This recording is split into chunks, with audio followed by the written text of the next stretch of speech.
I'm Kevin Price with your Price Point Edition, and I'm going to kind of stir the pot of controversy a little bit in this segment. I do want to remind you, you can catch me over at usdailyreview.com, and of course on the Price of Business on Business Talk 1110 AM KTEK. I'm going to ask you a question. Were the Anti-Federalists right?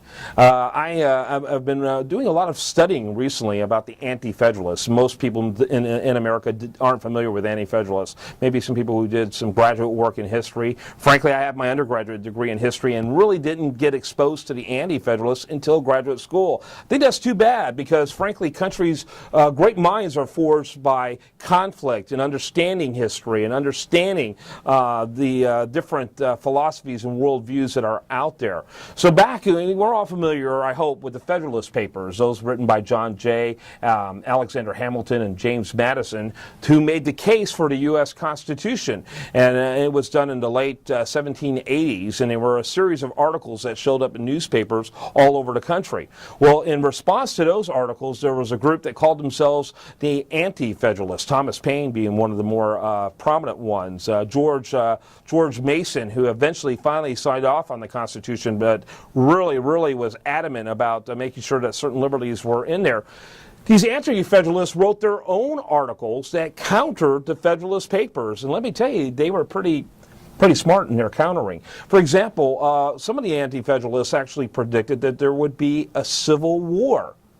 There would be a civil war if they went with the new U.S. Constitution. They argued that there would be at some point, because of how much power would be lent to the federal government, that the federal government would want to make a major power shift, if you will. In fact, one author would even describe it as a force shift, and they would be tempted to use civil war as a means to do it. Now, we think civil war happened in this country because of slavery, but if you look at Abraham Lincoln's inaugural address in 1861, he doesn't talk about a conflict over slavery at all. In fact, he said he could care less about what the South did with their slaves as long as the slaves stayed in the South and didn't take jobs from white people in the northern parts of the United States. But if the southern states did not adhere to a new tax that was essentially like an income tax, he would use force in order to make sure that they paid their taxes. So we learned that it's taxation and U.S.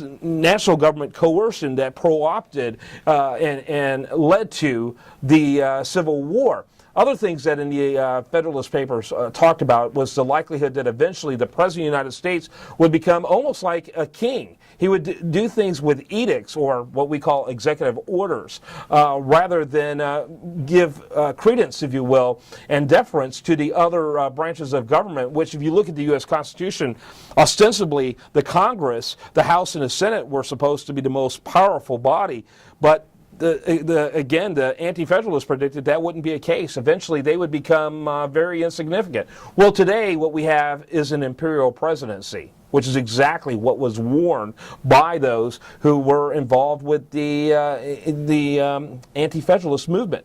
How about the growth of bureaucracy? The growth of bureaucracy is pervasive, thanks again to the fact that our Constitution lent to it. Now, if you read the Constitution, Article 1, Section 8, you look at the 17 powers listed in there, you would think, how in the world could we have the government we have today? Well, you know what? The Anti-Federalists predicted it. And they said that things like the necessary and proper clause would become a springboard to a government that was very different than what the founders intended. I'm Kevin Price. That's your Price Point Edition.